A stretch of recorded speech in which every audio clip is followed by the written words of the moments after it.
Let's see. Boom, we're good. Alright, Caleb and Josh immediately. Nogi, Kurt being loyal to the cloth. Yeah, he wanted me to go over some things with the twins. James is there on a Thursday, okay.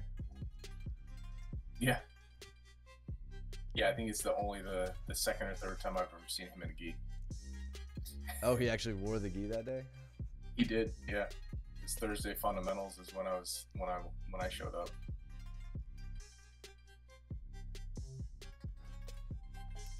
This class Saturday we did open that day. Well, good. I'm glad it was relaxing. We always need some of those types of vacations every now and again. Dude, is that Max over there on the side? I haven't seen him in a minute. Yep. Yeah, he was there. All right, look at Pablo getting up into this mounted triangle position. Actually, let's go back a second. So I don't think I've seen Pablo play that before. All right, so he's in this like modified mount. Steps right over.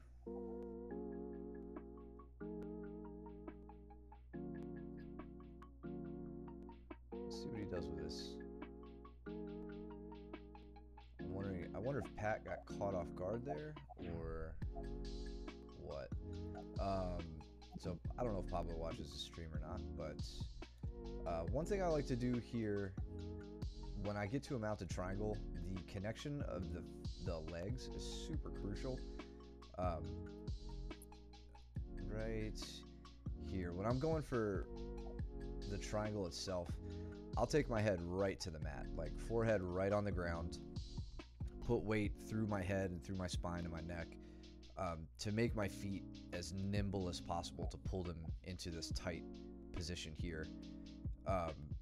Then from there I'll start moving on to like what I want to do next, whether it's arm bars or triangles or whatever. From there you could just back heel, like pull your heels to your butt into the triangle typically, and get a decent finish.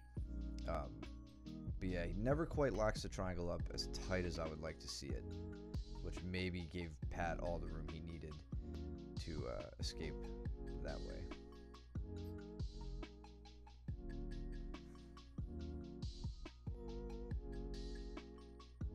Nice way to snap him down, James. Yeah, I'm sure Luke's happy to oblige you to not roll in the gi. Let's see this again.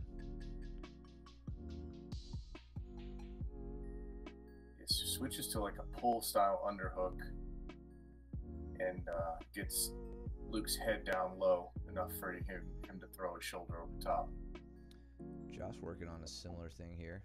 A little wide stance though, not really any hooks in. There we go.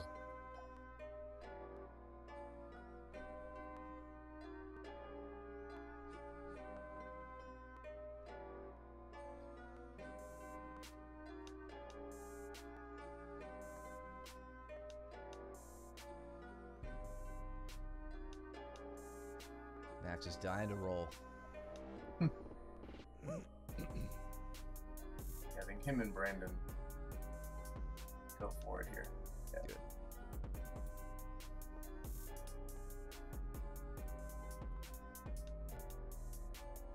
Josh looks like he's doing good to maintain back control right now on Caleb,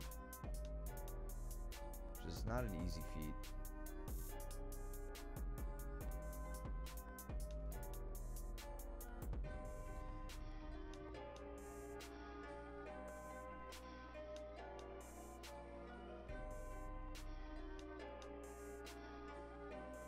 Now James is in some trouble. Luke escaped to bottom half guard, where he loves to be.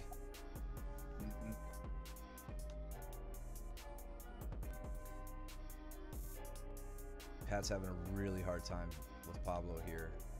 I'm emphasizing that because I was on Pat's back today, and he was just talking smack relentlessly to me while I was trying to finish. So now I just get to do the same, and I don't have to deal with it.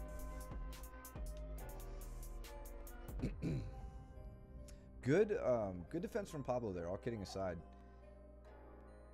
So Pat's, honestly, this has got to be super uncomfortable for Pablo. It looks like Pat is across the face right now. And I imagine Pablo's looking to his left, if I had to guess. And if he's not, he's being compelled to look that way. Pat's hips are pretty high over Pablo's hips, and that puts a lot of strain on the back if Pat were to straighten out. And it's a miserable spot to be. So for Pablo to maintain his composure here, he gets the little twist in the hips, which was all he needed to really get the escape. And then you can watch his left arm here, the elbow that we see poking up, keeps it tight to the body, sinks it right down between him and Pat, and he's out. So it's really, really good escaping mechanics.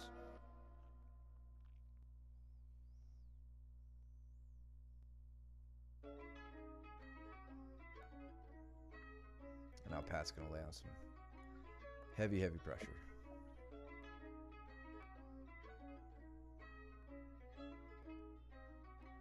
And Luke is trying to smother James from the bottom,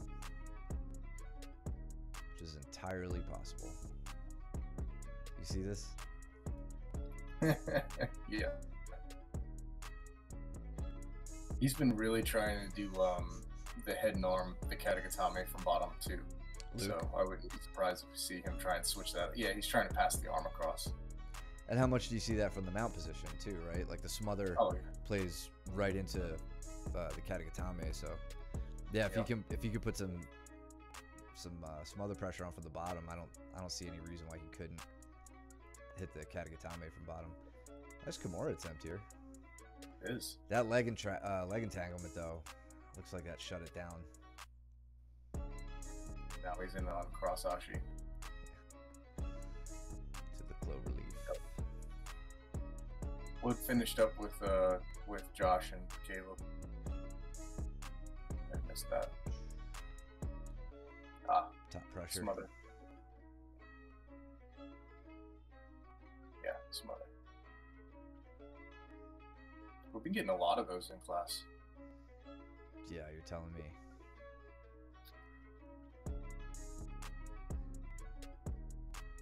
Dude, ever since Gordon Ryan and Jacob Couch, I feel like that was the one. And then the follow-up match, Gordon and Pedro Mourinho, where all he truly focused on was the smother. He kind of got the heavy top pressure from I think he was in S-mount or passing Kesa or something. Yeah. Luke's fault. Yeah, 100%. But yeah, ever since then, now Luke's been trying to kill us. It rolls downhill, man. It does. Right, Pat and Luke.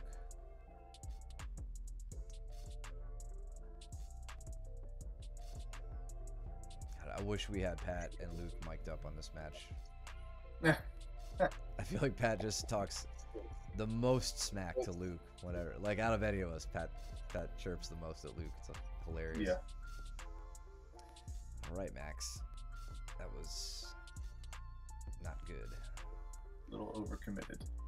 Yeah, and he didn't get the sprawl.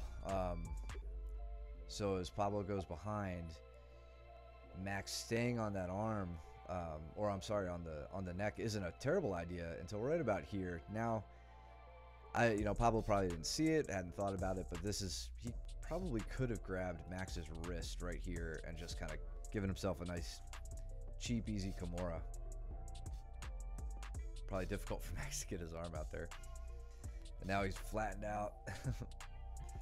Pablo lays it on.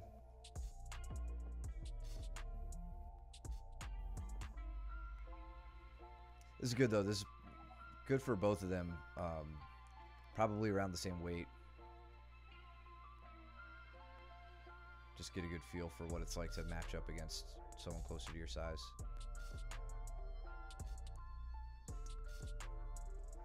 I like that Pablo seems to be trying to get behind his opponent, get behind Max here, as a priority. Like it's a good stand-up strategy for an early white belt to be working that. It's good to see.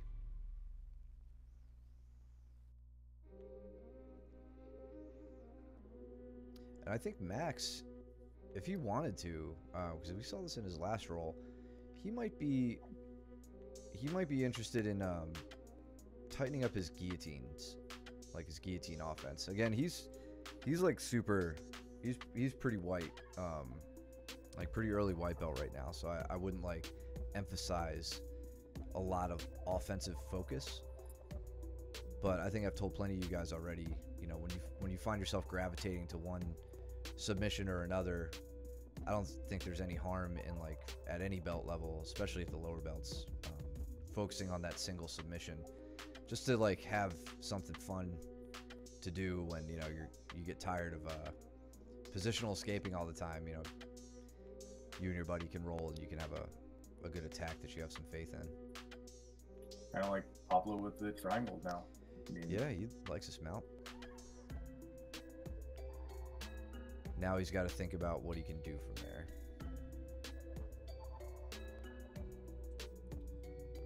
Choose the wrench every time. So Pat, you had to, I think you got Luke to go ahead and pull, which is a good sign. He was not having the stand-up battle anymore. I like how you're kind of you're leading with your right knee here. You know, like you do post with your left, but you're keeping it out of the way. You really have to be careful now of your left leg against Luke. If he gets that, not an underhook, you know, on your left side, but actually able to shoot over. I'm sorry, on your right side, but he's able to shoot over to your left side underneath. Then he's probably going to dive in on that leg.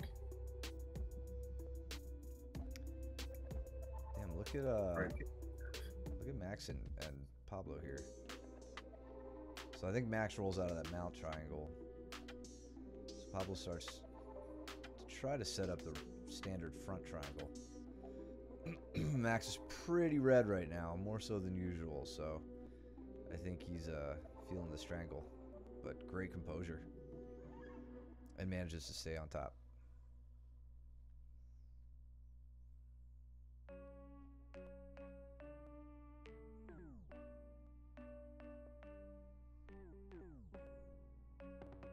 Interesting. Look at it. Dude, Pablo's been paying attention. Yeah. I don't want to see too much leg lock stuff. Good. Good. I'm glad they ended it there. I don't need two white belts and gi pants leg locking each other.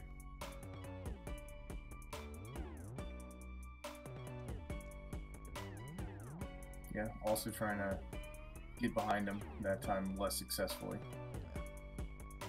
But winds up on top. Meanwhile, Luke has made his way. Let's see how he did it.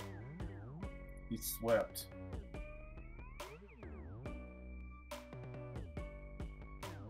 So Pat, you let both of your arms get in front of Luke here, and Luke was not going to let that go.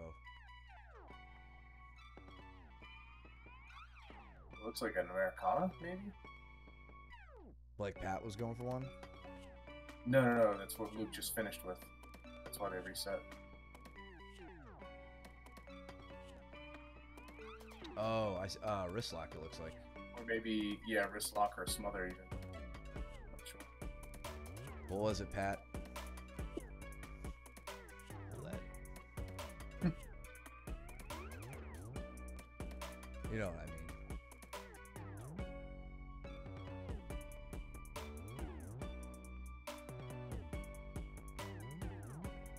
Let's go ahead.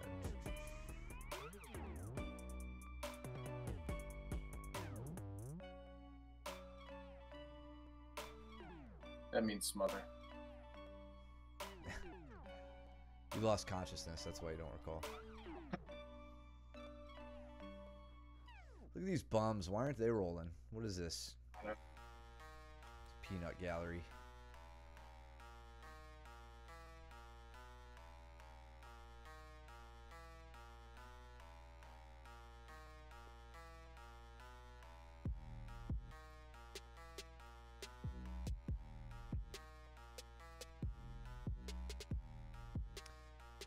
Max really putting a lot of pressure through Pablo's legs, which I don't know if he was doing purposefully or not. but that really makes, or it, I don't want to say it immobilizes Pablo, but it makes it harder for Pablo to move. And then if Max was able to start flanking him, trying to do some loose passing, maybe even Toriando style passing, probably would have been a bit more successful in the guard pass there.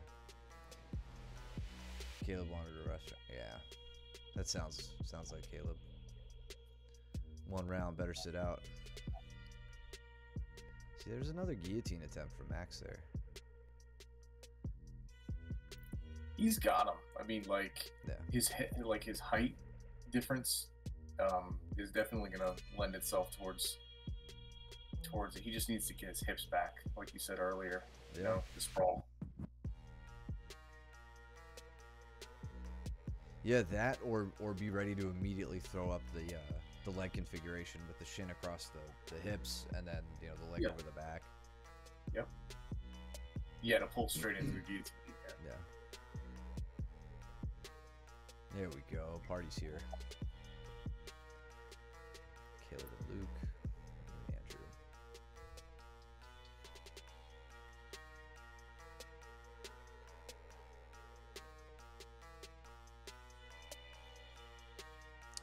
Andrew. Andrew trying to hit the Sasai. Yep. I could just see with the shoulder pressure there. He gets his pulling underhook set up. He switches to the pushing hand on the shoulder and tries to get you turning. Just didn't have his foot in the way. Probably didn't get enough of a spin out of the shoulders up top. But I love it. Love to see it. I'm also like I'm sensing it a decent amount, so you can see my head, my hands go down towards the hips to try and keep space. Now I leave my head open when I do this, though, is what I'm noticing. So when he starts to pull me, see how my hands go down towards the hips? Yeah. In order to get my hips to come back, but I risk lowering my head too much in this type of defense. Yeah. I take back what I said. He is trying to get his foot into position. You just managed to step back far enough. Yeah. So, yeah, good stuff. Yeah, from there. Right. Yeah, he could. I feel like he could step over for like a Haragoshi, or an Uchimata, something like that. Yeah, you'll see me start cutting. Like as soon as I sense that he's got that underhook going a little bit deeper, I'm starting to cut my angle to go for the Uchimata / Haragoshi setup with the overhook. Mm-hmm. So I'm trying to, we're playing this like angle battle here. Right now, I'm just trying to establish a decent grip on him. Yeah, which is not easy. And I can't throw his arms up as easily as I can on most people. For your double. Yeah. To try and get into the legs. I was able to like get down onto the head here, and then he immediately felt it. So I was like laying on decent pressure, and then I pulled him down and into me, and then as soon as he felt like he was coming down and in, he wound up trying to pull into a guard. Yeah, and what I actually like about this for Andrew is we've seen him, I think, in some of the past streams, losing that head height battle and taking a shot, which rarely works at that point. And here instead, it looks like he hesitates for a second. He thinks about taking a shot, and then he says, "Oh no, wait! I'm going to sit to guard instead and just try to play from a better position." Yep. So no, I completely agree. I sensed the same when I was in there. That was a good adjustment.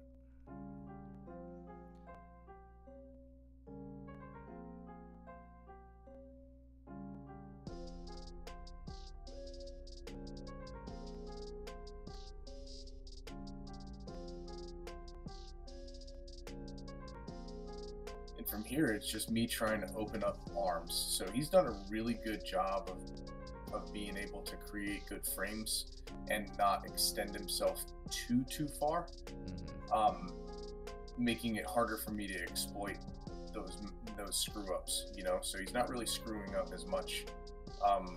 He's really not at all in this round, to where I can exploit like isolating arms, grabbing his neck, and doing things like that. So made it very hard for me to actually get something locked down.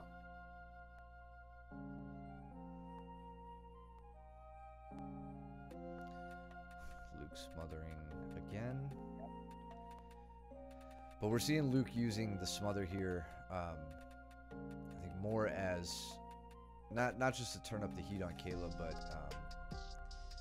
he's keeping that arm isolated above the chest, really. Like, he's shutting down the space that Caleb has to try to pull that arm down. And now looks like he wrist locks him. Again, he's controlling, trying to bend at the wrist, I think, using the mat to get hit.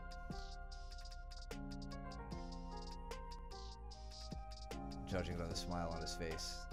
And James with a mandible strangle setup here.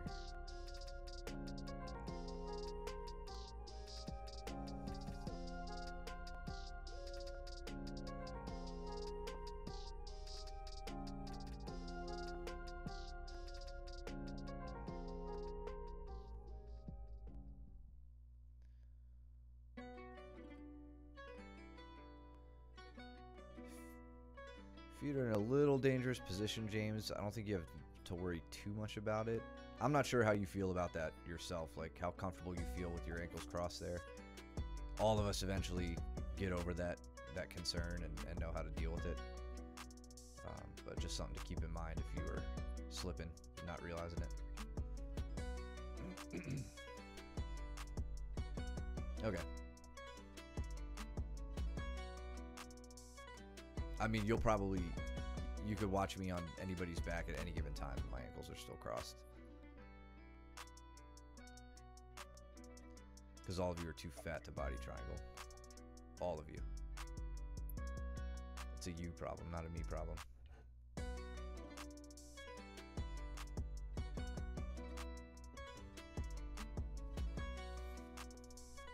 Josh is having a bit of a problem right now. Being suffocated by his own forearms.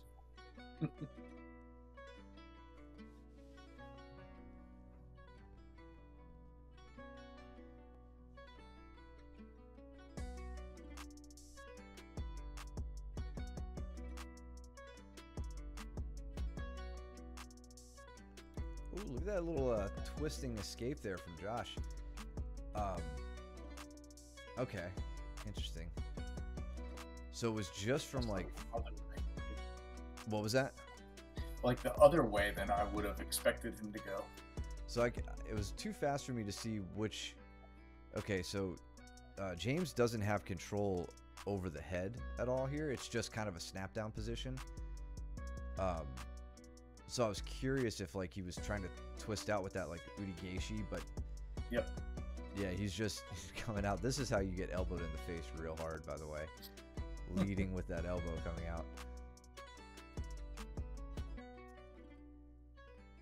Nice counter movement there from Josh to get safe. Yep. And James too. I mean, James didn't. He managed to avoid having that reversed on him.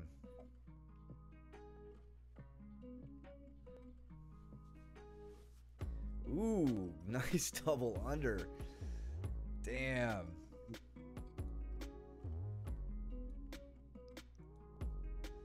So pushing, or yeah, adjusting to the knees being pulled up, taking no time to get to the position. Throws him by. I feel like he threw James into a standing position. Yeah, I would say like my adjustments that I've made on that double unders pass is really trying to get my partner's knees to their nose. Yeah. Like really driving in with the stack. That way I can control when they wind up turtling up, because that's always going to be an option if you have somebody who can invert really, really well. Yeah. Versus, somebody who's going to basically accept the pass, because it can be very, there's a lot of pressure there, right? It can be very uncomfortable. Yeah. Yeah, I agree.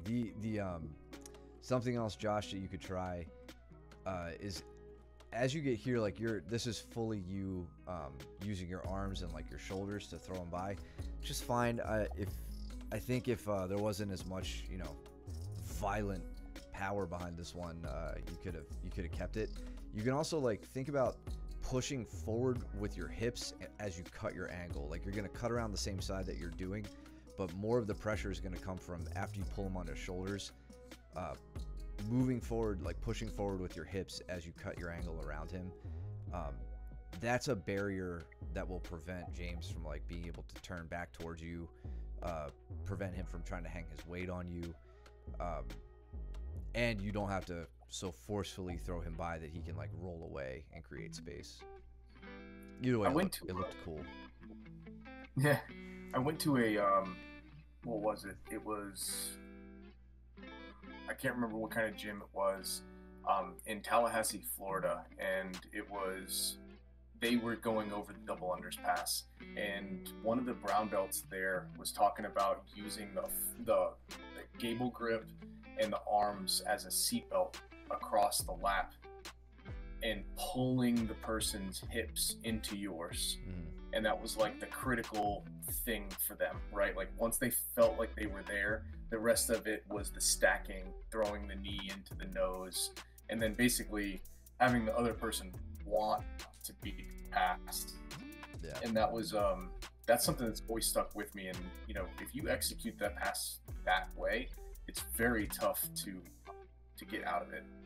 Yeah, it can be, and I argue should be a very slow and controlled pass, as opposed to, you know, your looser style of passing, where you're trying to quickly like create enclosed space or flank your opponent or whatever. There's a time and a place for quick moves. But What's yeah, up, Josh. Pinball? Good to see you in the chat, man. Yeah, man. Sorry we missed you at the end of the last stream. I know Yeah. you came in right as I hit stop streaming. I saw your name pop up.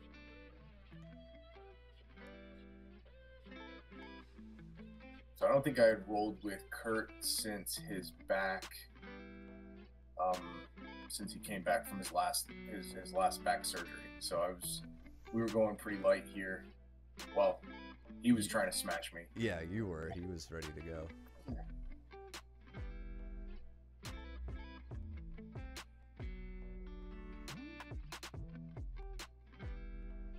And I don't think I've seen James and Andrew roll yet. I feel like I can't remember if Andrew came when James had already left, or if they had overlap. Ooh, good nice. Signal. Well done, but straight into the triangle. Yeah. We'll see if he gets it. We'll go back on that in a second. Nice. He's got the triangle. Yep. That was a great exchange from the both of you. Well done. It was a good takedown. But yeah, you got to be aware of where your hands end up when you follow your person to the ground. I mean, like a lot of judo throws and things. I mean, now this single leg is more wrestling and stuff. But even like when you throw an opponent, I mean, a lot of it is kind of letting it down. You know, like letting them go, and kind of still holding onto a sleeve, or in this case, holding onto an ankle, and not necessarily like diving straight in. You know, unless you're uber confident that you can end up in a very good position from there. Yeah, I just noticed this from reviewing it. Like, James keeps his collar tie, which I think really helps him out. Like the entire fall, he has collar tie and wrist, which completely sets him up for the triangle, like right away. So yeah, James, he's pushing the hand in, throwing the leg over. Yeah, I don't know how early you were thinking about doing that, James, or if maybe you were up here thinking about like the Kimura single leg reversal, which typically you're gonna do from the arm on, or I'm sorry, your leg would be on the inside, and the head would be on the outside. So I don't know if that was going through your mind or not. Andrew wasn't in position for it anyway. James saying it's a trap. What was that? It was. He said he's rolled with Andrew before, and it was a trap. Nice. Yeah, that was slick, man. That is. I like the hips up nice and high on that triangle too. Really no effort in trying to cut that angle for the finish. It was nice.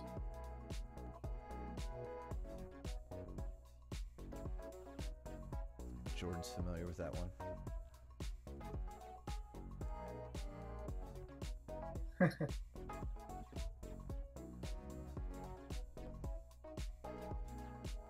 Good.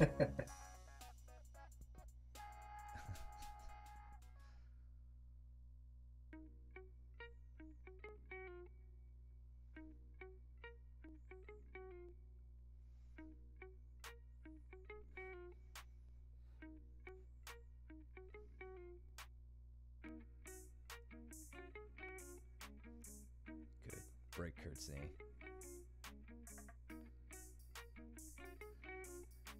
Kurt really, really, really loves his toe hold counters. He does. And I really like this reverse rear naked choke grip. Yeah.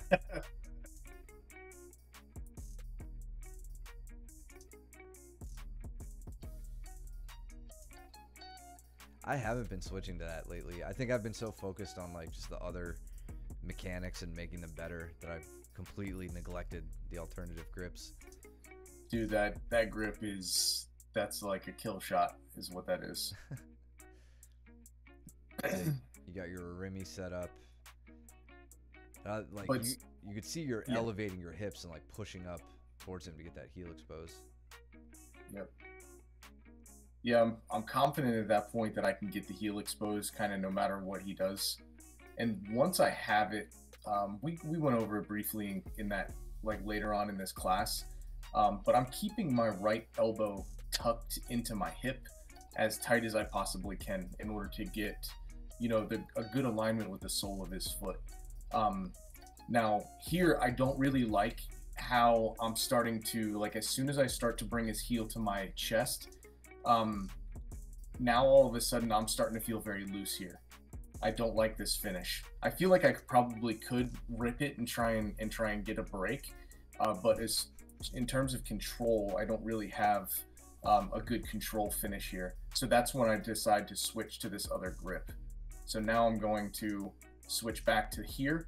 Now you can see that my right elbow can go back to being right at my right hip here. And now I'm in a very comfortable position. I can hold this forever and ever.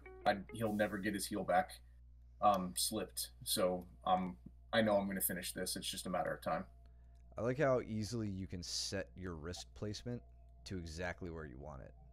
Yeah. Like this frame shows it perfectly. That as the left arm comes across, you don't have to like overshoot like I feel like you sometimes have to do with the I guess it's not overshooting, but when you go for the standard grip, like it's just so easy to get the heel in the crook of the elbow instead of the wrist. Yep.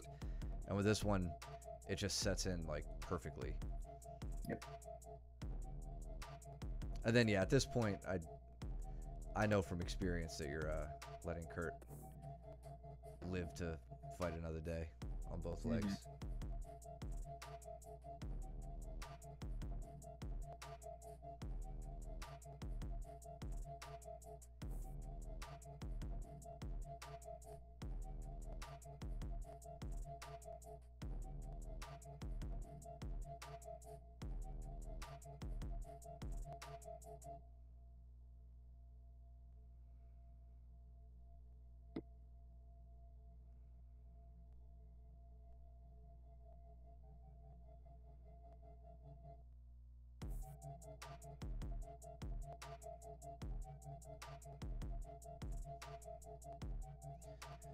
Andrew, I would not let my arm get up that high.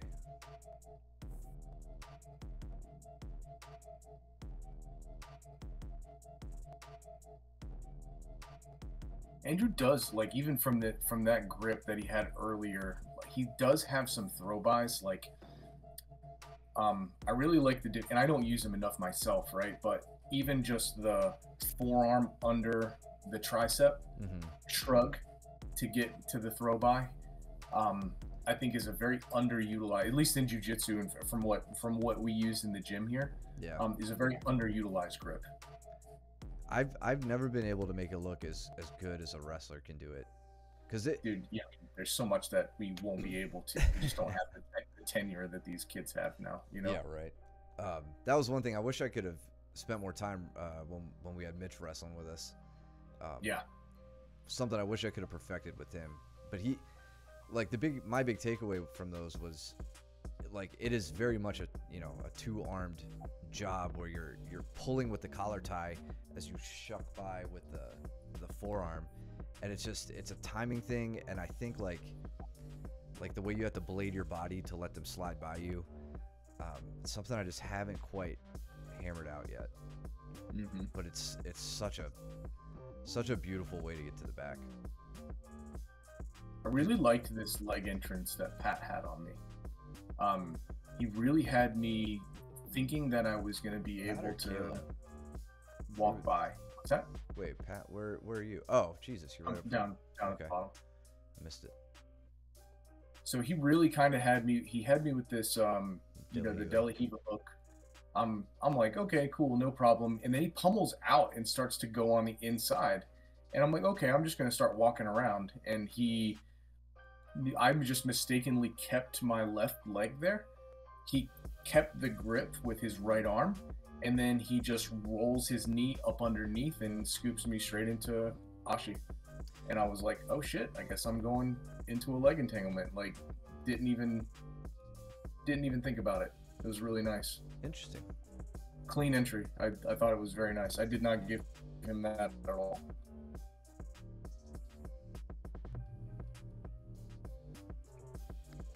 And for the record, all we've ever done is give Pat anything he's ever done to us. Yeah, totally. Anytime he's ever tapped us, it's been charity. Right, Pat?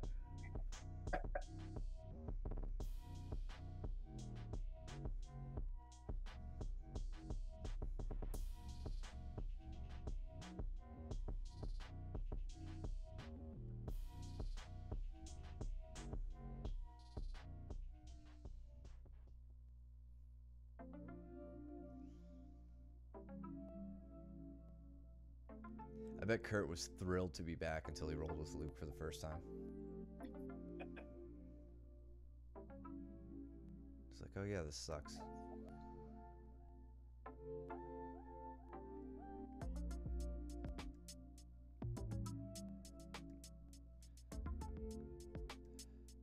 Josh is doing a really good job focusing on getting his underhooks here. I'm really happy to see this. I think, so he's got a cross face with the right arm. Let's watch this. So he hasn't quite gotten to mount yet.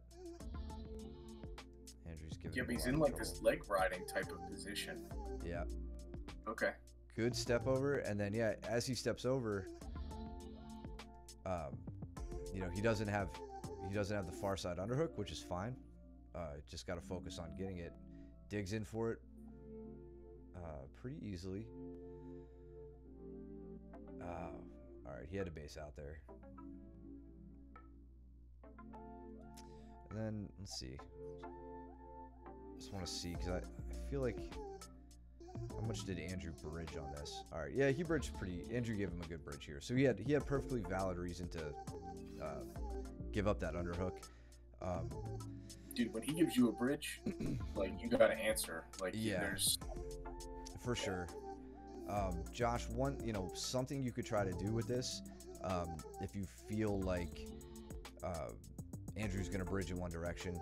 In this case, Andrew has the overhook, so most likely he's gonna clamp his elbow down to his ribs and try to prevent you from doing exactly what you did, which is letting your, giving up your underhook to base out. If he can keep you from doing that, he gets a pretty easy upa here. But what that tells you is whatever side he has the underhook on, he's going to bridge to. The opposite leg is the leg he's going to draw power from. If you want to play around with grapevines, this is where your right leg can grapevine inside Andrew's left leg and try to pull his leg, pull his foot off the ground, preventing it from basing, thereby preventing him from bridging or bridging powerfully, which may give you enough of an advantage to keep your underhook and continue to work. Obviously, it's a really dynamic situation, so like you may have to pass, one grapevine will, that'll work, and then he'll adjust, and you'll have to pass off to the other leg to grapevine, the opposite leg, and kind of switch back and forth. But that could be a way to shut down even his attempt at hitting the upa. and help you retain your underhook.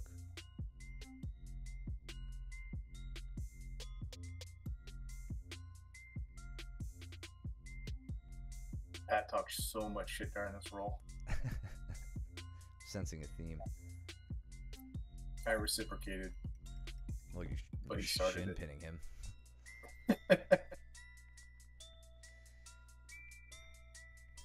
Let's see. Caleb just, I think this is the or the handstand that Caleb did to James up here in the corner.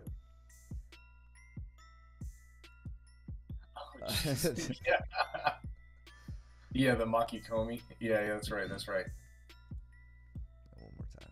Let's see. I was looking over in that direction when it happened. I was like, you gotta watch that, James. Don't let him do that to you.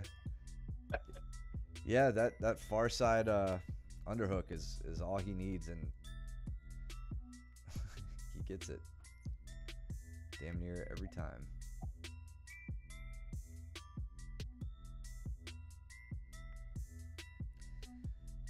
Cole saying a similar thing the other day. Okay, good. Just to make sure rehab's working. Yeah. Yeah, man, put the iron neck to work. Damn right.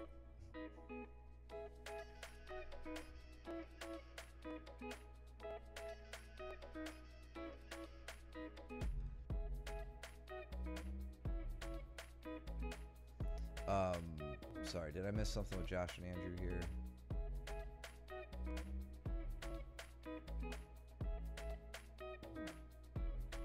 Looks like Straight just- arm. yeah.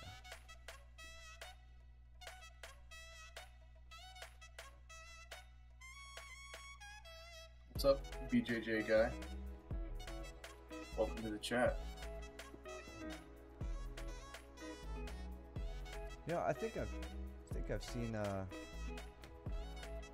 BJJ guy follow. You've been following us for a while, man. Yeah, just first time in the chat, I think. Yeah. That's right. Appreciate Yep. you joining us.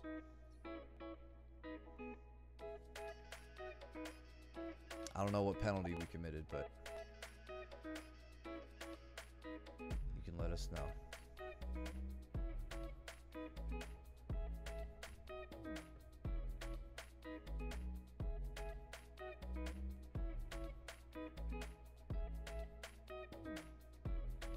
So Josh is going for this butterfly half guard. Curious to see what he's going to try and go with that.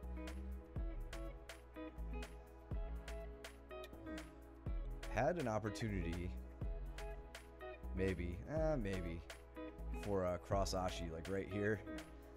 Yep. Josh, if you wanted to be real fancy, your right leg could slip in underneath this gap, and wait, right, Left leg. the left leg would slip in. Yeah, the Yep. left leg's already in. Your butterfly hook's in, and then you could set up a cross ashi garami for style points.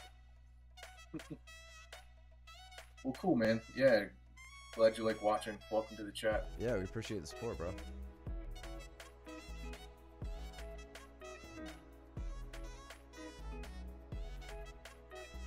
So Pat was trying to fix his shorts here, and I take the opportunity to grab a Kimura, and I'm like, why is he just giving me this arm? All right, I'll take it. Should have just kept pulling his shorts down. See what else you can get. Yeah.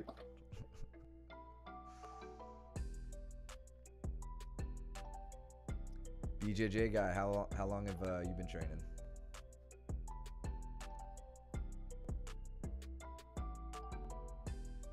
I'm trying so hard to bait Pat into this calf slicer. Like I'm trying to roll through for a calf slicer here and grab his right leg. But I think he knows what I'm trying to go for here. And he keeps trying to lock me down.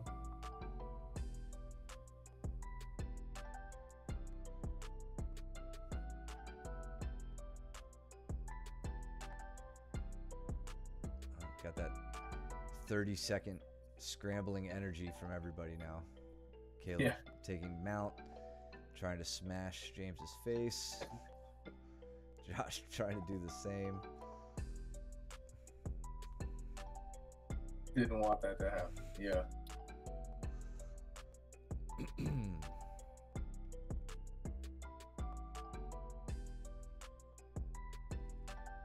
So I hadn't rolled with Brandon before this. He immediately told me he wanted to work mount escapes. Like, Hell okay. yeah, dude. All of you lower belts could learn a thing or two from Brandon. Using the open mat to work some positional sparring. Yep.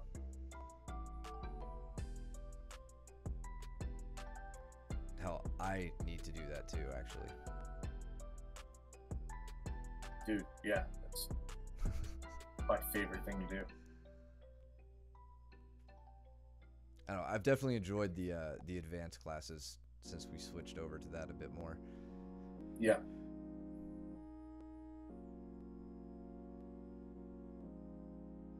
Yeah, I never attend the advanced classes, so I use open mats to do that stuff. Yeah, Pat, I know, okay, God.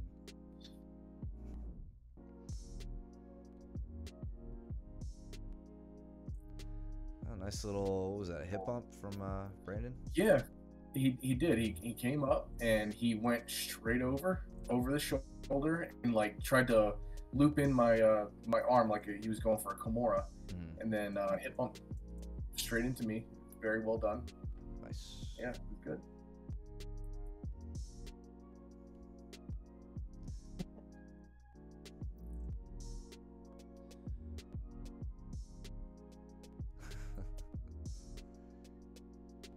Yes, sir. It'd be like that for a long time. Still like that for me.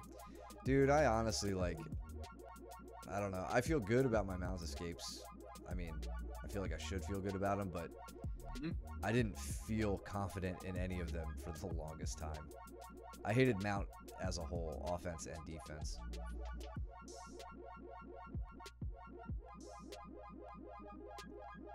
Yeah, like I think Marcus is more so directed towards getting into an offensive position off of a defensive, rather than just getting out. What was the beginning of that sentence?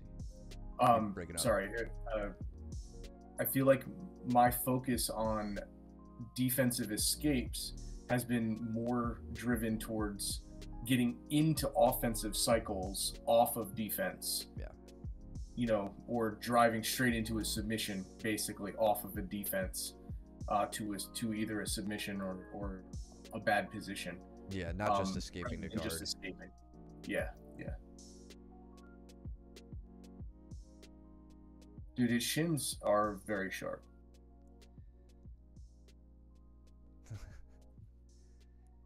And his lockdown half guard is the tightest. Him and Kurt have the tightest lockdown half guards. Yeah.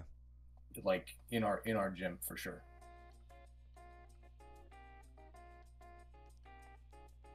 And if they're wearing gi pants, you're just not getting out. Yeah, Pat's open secret is that he kickboxes either, I don't know, Pat, you correct me, either currently or you have in the past. Yeah, roll bottom. Exactly. I think his shin bones are a little extra dense.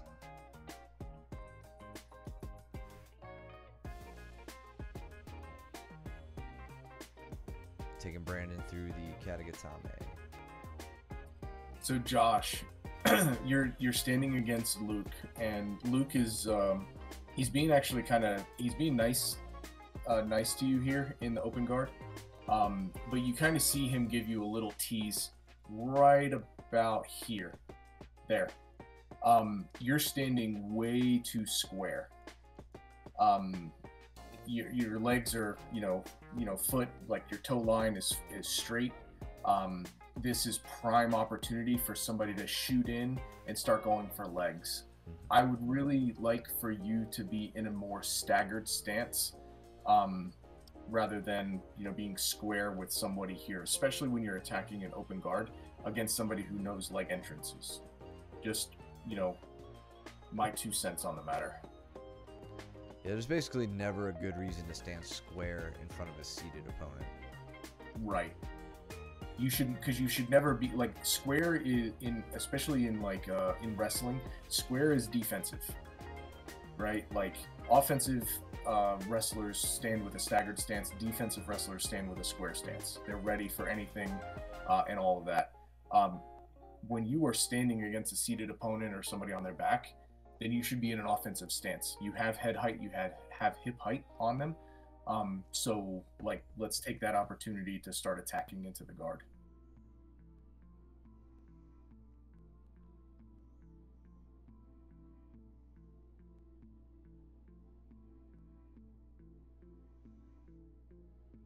So Andrew working from his own mount.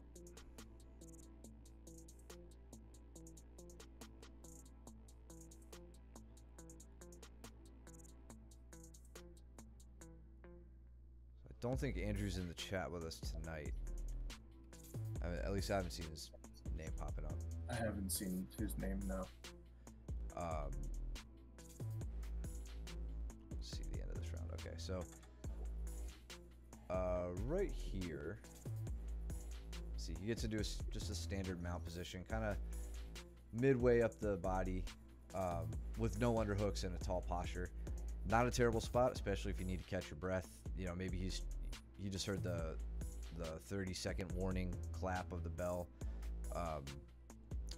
But assuming all that aside, start to lose the angle here.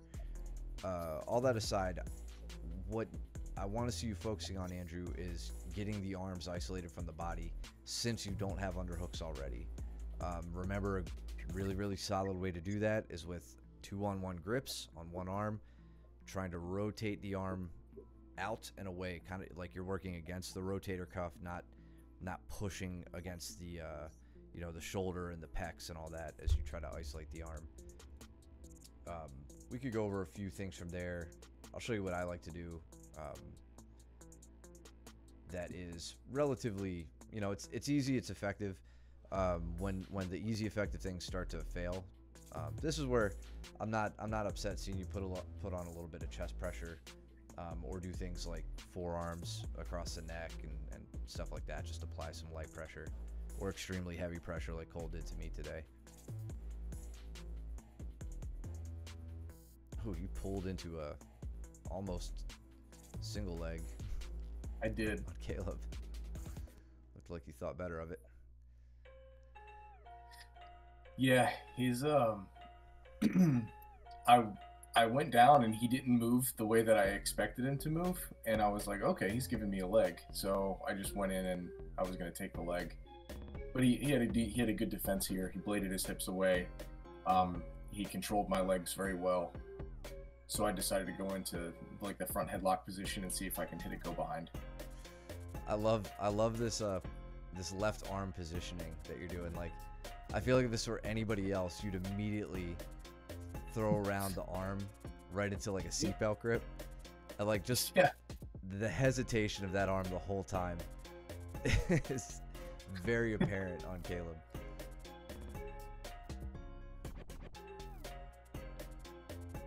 Peruvian necktie.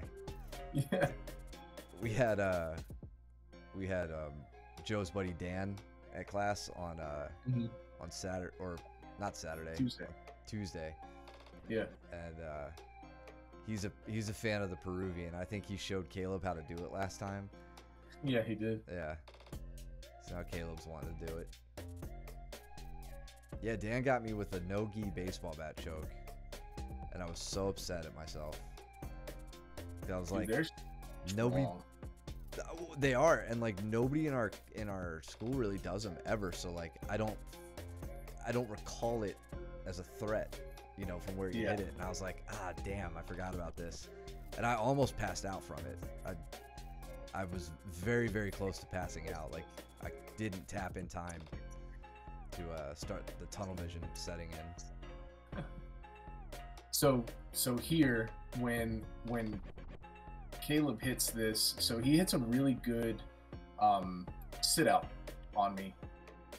Right, how does he do it? So I come around, I go into the front headlock position again, because he's being very stingy with with his right side. And then here he grabs and he tries to do what you had taught him to do here, which is that Udigeshi from, I think from here, right? Yeah. So he's grabbing my elbow. He goes to sit out and throw there. And I take the opportunity to try and I'm like, oh, okay, well, I think I can get into like an anaconda type strangle or even a darce from here. And what I wind up finding is that number one, I couldn't get into that strangle, but what I did get was a crucifix.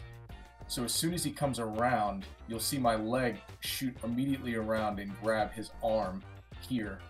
And now I'm threatening, what doesn't look like it, but I'm threatening with an Americana and straight arm, depending on the way that I have my legs configured.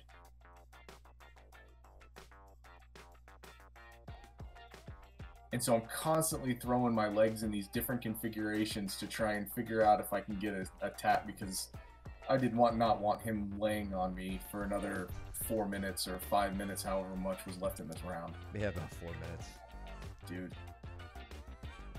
So I got to figure out how I'm going to get up. He's so good scrambling out of that position too. I hooked his forearm kind of like a 100%er grip. Yeah, I see that. And then I unlocked my legs real quick and I just beat him driving up.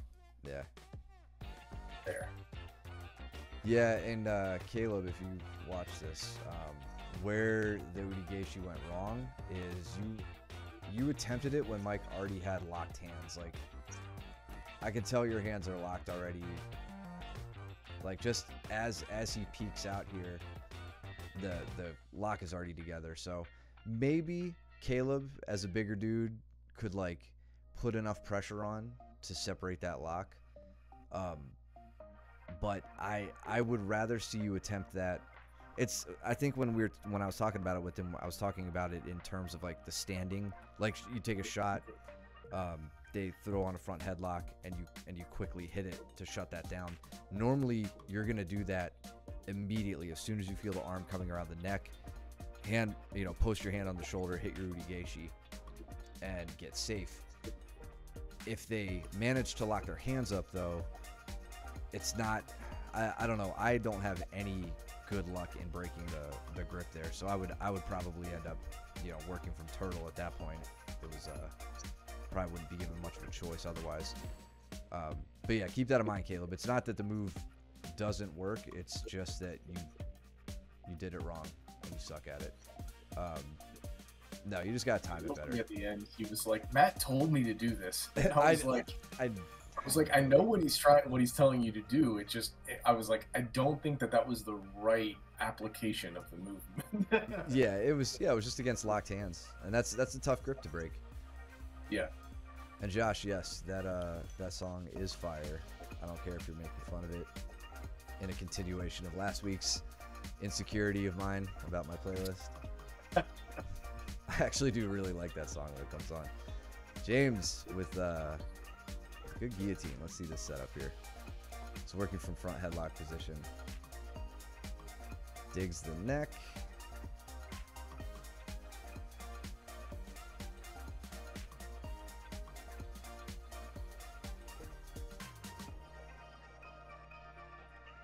Is this an arm in? No, it's just a guillotine. I don't think so.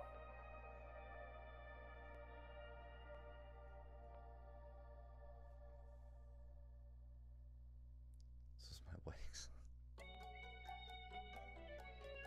song. Was it the one you walked down or your wife walked down the aisle to, or was it like where you cut the cake to? Yeah, your first dance, like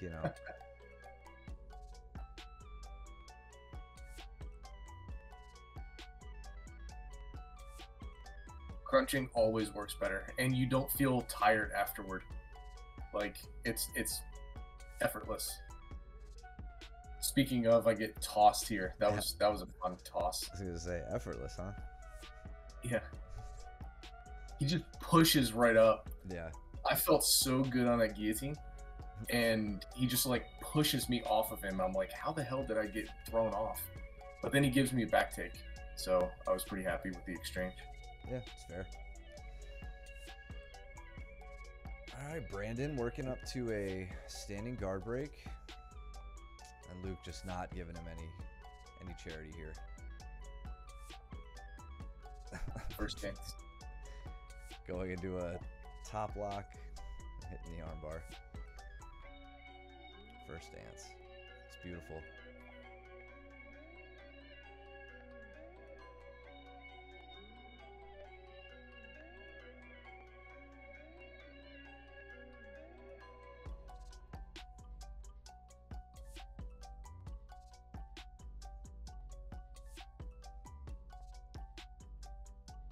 James just about getting past the knee on this pass. Nice. Very nice. Let's look at that pass one more time.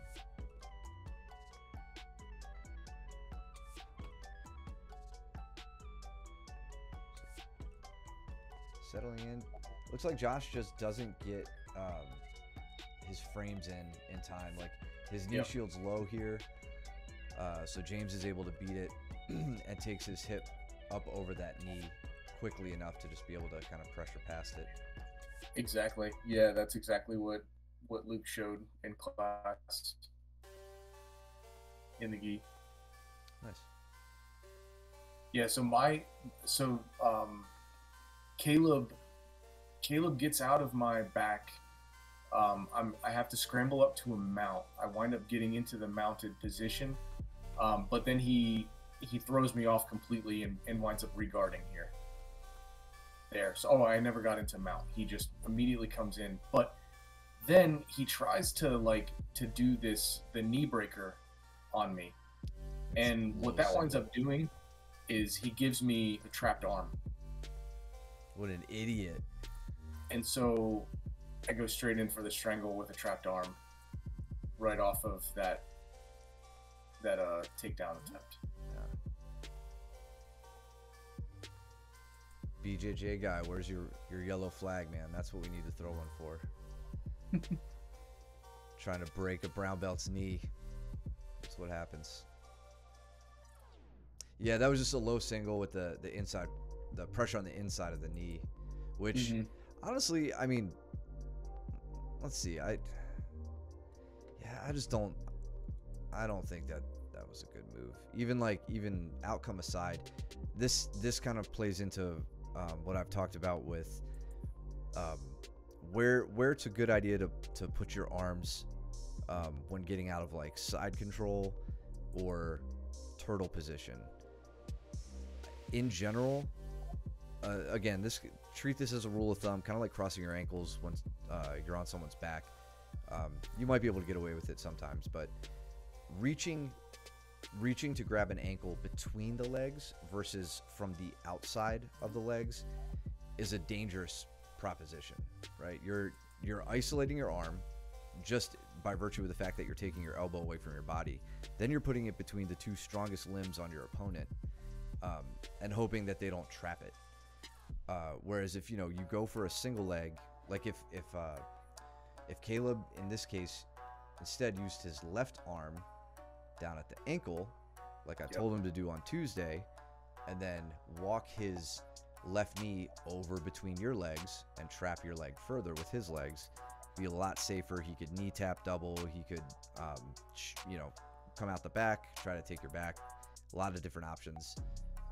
But instead, he gets punished. See what happens, Larry?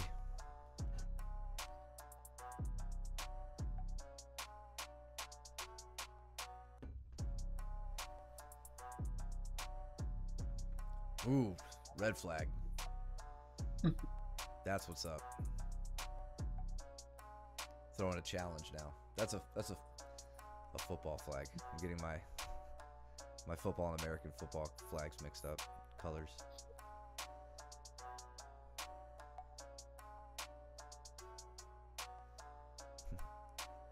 Eric trying to break Pat's leg right at the end here.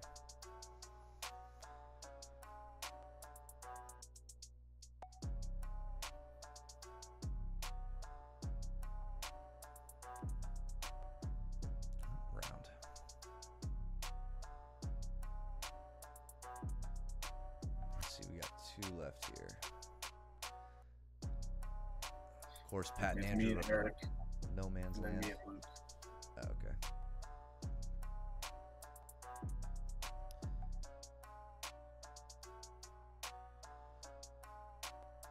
We want to zoom in on Luke and Andrew. Yeah, I was hoping they get out of the If- corner there. Let's see. Let's zoom ahead a bit. Okay, cool. So Luke goes in on a body fold. Not really a body fold. Didn't have both underhooks.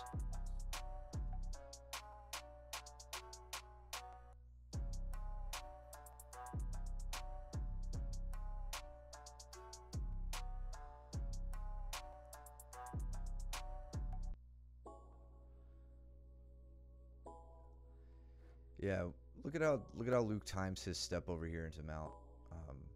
Common thing to do to shut down the high step or the high leg over into mount is doing what Andrew's doing here, pulling the knee of the inside leg up into your opponent's hip, blocking their leg from coming over.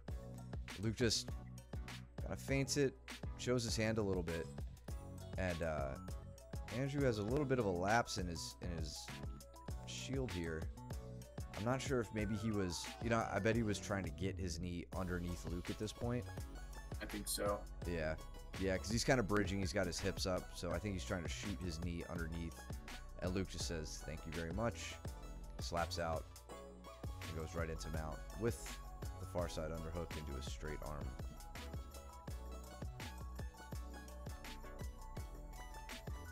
All right, Josh and Caleb are in too. I like how current rounds are in camera view. You being a smartass, Cole?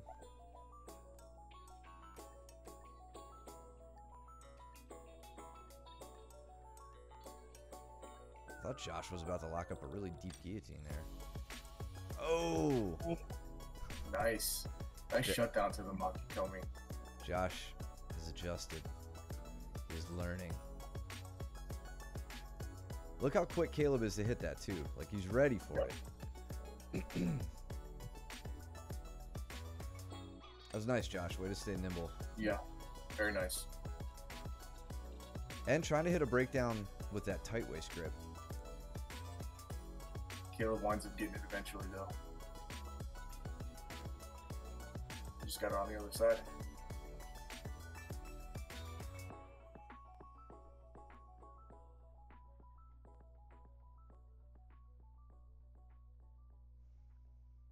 Caleb and Mount. Bad news. Now they're just talking to each other. Let's see. We'll move ahead a little bit. Looks like everybody's working a little bit here. Pat and Brandon. Caleb doing nothing. What happened? Chunks move both hands. Okay.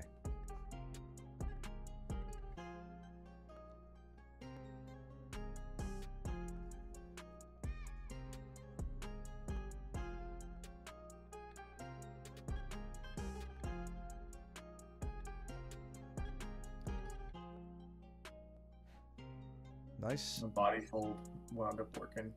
That was an interesting exchange. So Luke and Andrew goes to Sotogari, backs out because he doesn't get the depth on the trip. Arm drag from Luke. Into Over. the body. Yeah, and again he's got it from an over-under position rather Yep. than like a double under. But he He gets likes it from that position. He likes the double, like he likes either a double over or an over under. yeah, it works well for him. And even though he doesn't like pull Andrew's hips in far enough to get him off balance, he gets enough of an angle on him here that he can follow through with some head pressure. He straddles the Andrew's left leg, like his lead leg, and before he could even like try to trip and push him backwards with his head, Andrew's already off balance enough and probably wearing enough of Luke's weight that he's got to hit the dirt. Luke comes in behind the knees as well, keeps the knees pointed away, so it's going to be very, very difficult for Andrew to regard at this point. Now it looks like he's stepping over for his mount again. Oh, got a knee in. Yeah, That was good. But now he's got the knee across the hips like a seatbelt. Yeah, just grinding his way Just over. like What did Caleb and Josh just do? See them flurry across the screen real quick. I don't know what that was. You get injured. Something with the neck.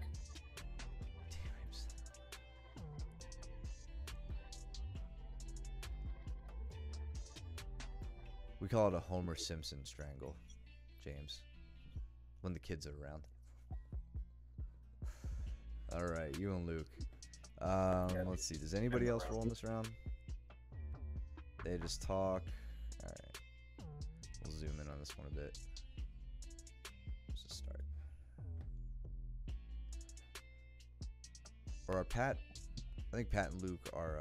Okay, they are going. I thought it was just some positional stuff. Why to follow up your judo attacks rather than just backing out all the time. Yeah, I agree. Yeah, absolutely. That's the thing, man. Like, I feel like it took so long for me to start intelligently stringing takedown attempts together, but when it finally clicked, like, my confidence on my feet skyrocketed at that point. It was like, oh, don't just do A, knowing you're probably going to fail, transition to B, and then follow it up with C, if that fails. And total game changer. That's where you see, like, really beautiful wrestling in that chain wrestling style, where it's just constant movement, but all very technical at the same time.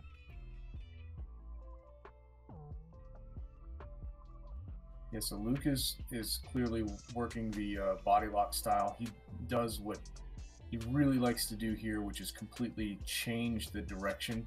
So now I'm starting to get the upper hand, I would say, on getting him to back out of the body lock. You can see that he's going tight waist instead of fully locked hands here. So I've gotten the hands broken open. He's in like an over-under pass position. Now he's going over-under to try and pass that way. He had to switch it up. And then from here, he starts to throw it by instead of trying to come around the other way. So I'm trying to frame up. I don't get the frames. I go into a turtle. And then now he's trying to break my turtle down, which I think this is probably one of the best ways to break somebody's turtle down when you're like just starting to attack it, is grabbing the far ankle. That's really interesting. I have no way of really squaring up with him anymore. Number one, I'm scared of I'm very nervous of a cross achi entrance. If he can extract that leg all the way out, he has his legs in the right configuration here to go straight into a cross achi. Yeah. So I'm very aware of that. The next thing that I also am very aware of is that I can't get my hips flat to the mat in order to get back into that turtle. So he goes in, secures a long hook, and I'm trying to not let him get both hooks in here. Turning in, but then I have to relinquish mount. So I had to give up mount because he had that long hook, and it just goes straight into a very solid mount from there. I just want to see Pat and Kurt here.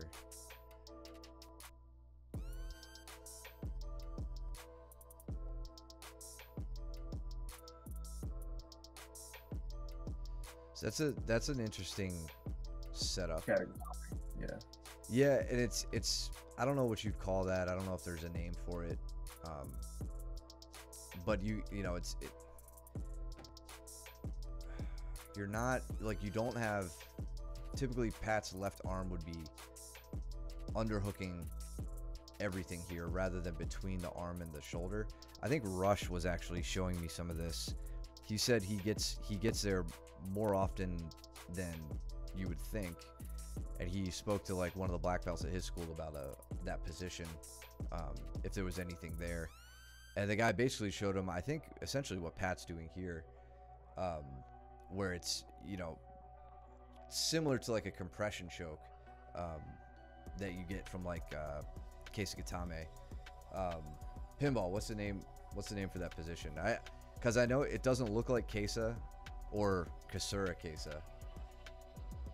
Get it fairly. I don't know what it's called. I just know it makes that sound. It makes when it takes man's life. Yeah. Kurt died that day.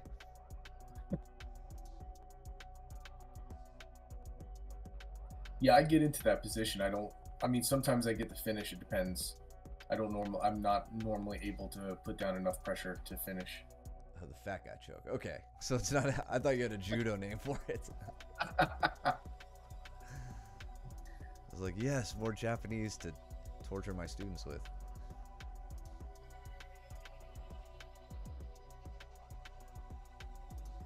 Yeah, I don't think I've played around with that position too much. I feel like I always have, like, maybe I use it as an opportunity to take advantage of like the arms being on one side of the body, so I don't hang out there long enough to like try to hit the strangle. But I should play around with that.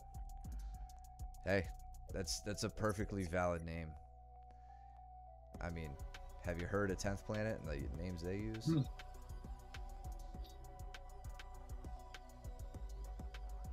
I mean, Makikomi is the fat man role, right?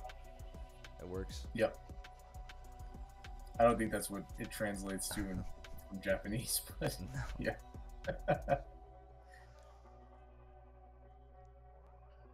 Yeah, so here I've survived 2 back attacks. Like that last one, Luke got me in a body triangle, and I was able to execute one of Gordon Ryan's escapes to the, just by simply passing the leg from one side of the body.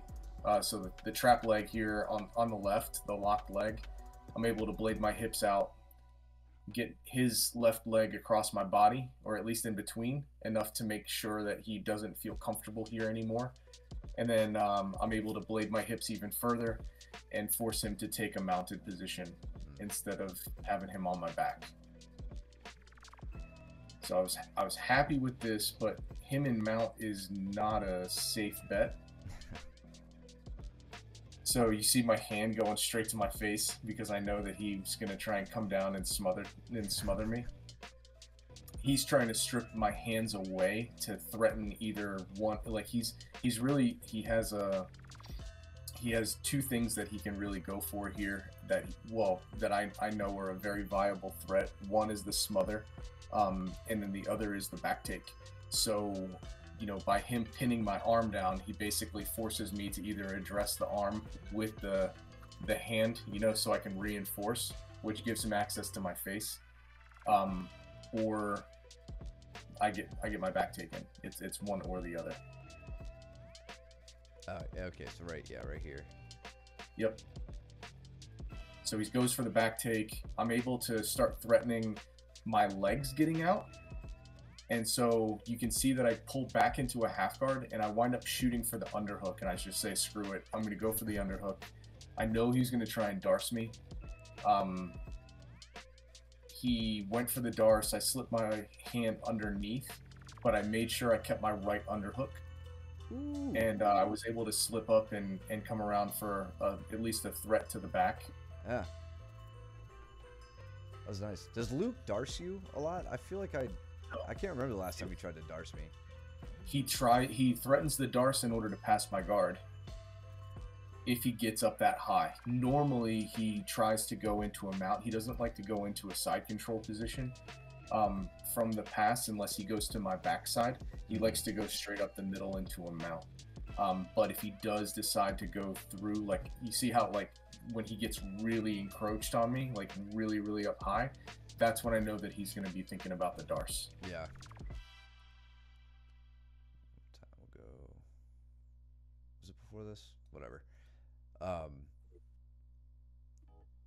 Wanted to point out something Luke does, just that we were talking about earlier. So as he rolls through, right here, you can see immediately, as opposed to trying to grab at like the knee of either of the legs with an arm up the middle, he's got his arm on the outside going all the way down to the ankle, not the calf, not the knee, all the way down to the ankle, to try to come up on that single. You do a great job sprawling. You immediately know what he's going for. But that's where you want to aim. Damn, dog. Yeah. He's throwing it at him now. He makes me pay for it. That was really nice. Look at that knee block right outside the elbow, right here. That was slick. Yeah, he was not letting me get my elbow free to block his elbow, so I had to use my knee, which I like to do that anyway to reinforce it, especially on bigger guys. And then, yeah, he just immediately opens your grip, like attacks your grip here to get himself safe. Gets the elbow down. Thank you. Yeah, man, and I could have swore. So, all right, so zoom back to where he turtles up very, very briefly. So I'm feeling really good because generally when somebody turtles up from here, what happens is they leave their left leg and their left elbow disconnected because he's going to try and come up and either, stand up or do something. And so I'm like ready to slip my left leg in and go again for a back take. So you see my left leg coming around. Yep. And I'm like ready to slip that shit in. And then watch his left arm just like rip out. Sorry, hang on. There. And then his left arm just rips out because of course I'm trying to build up height and I forget to block his elbow. And boom, then I get taken back down and I'm punished for the rest of the round for a minute and a half. So I have like 30 to 45 seconds worth of fame here, and then the other 4 minutes and 15 seconds I'm brutalized. Standard. Yeah. And here I'm talking so much shit when he's not able to strangle me. I said, man, I wish you were stronger.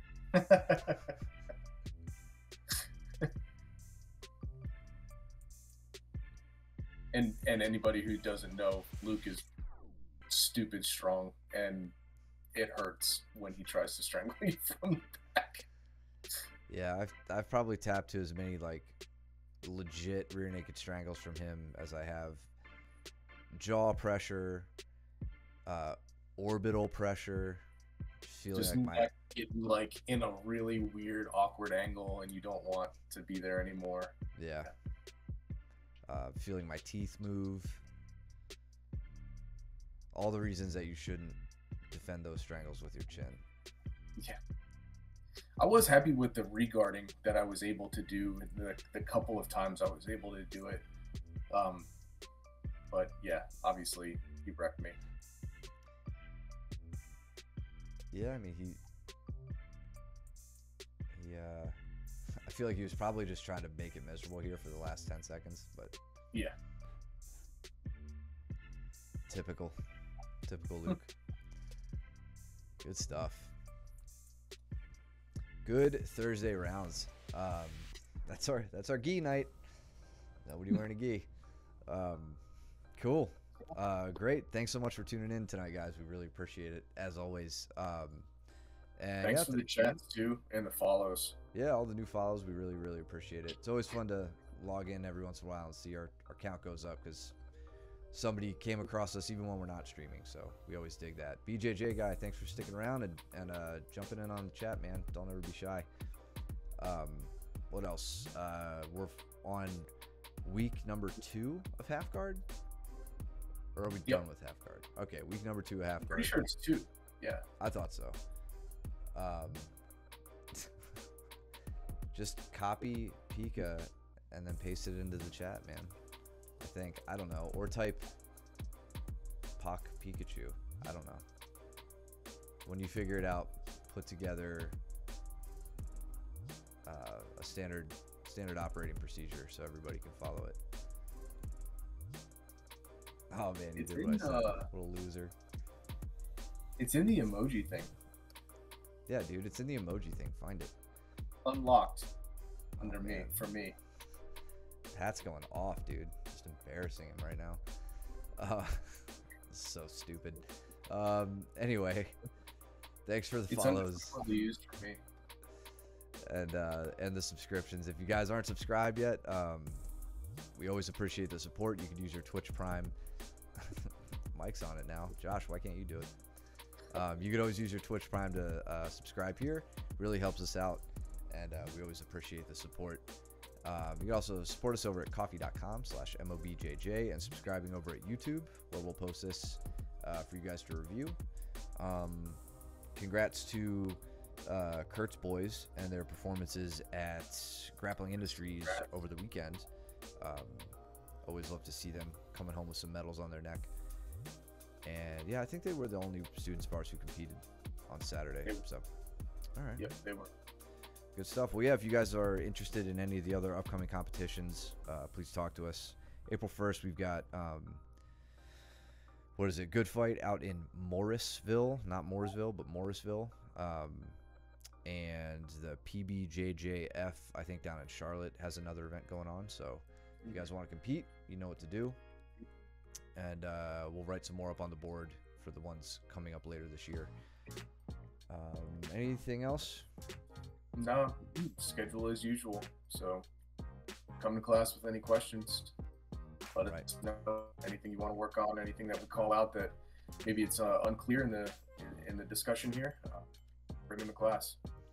That's right. We'll answer them.